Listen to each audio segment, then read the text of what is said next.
Olá pessoal, bem-vindo ao canal mais uma vez. Mais uma dica aqui hoje sobre o nosso Dolphin Mini.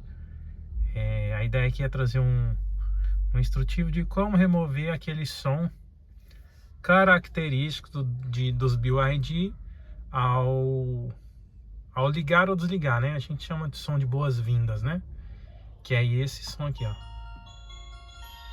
Quer tirar esse som do seu veículo?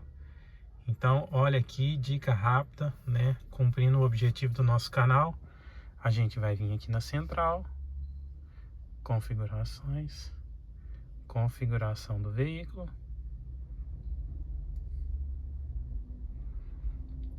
notificação inteligente, som de aviso do veículo, muda para padrão,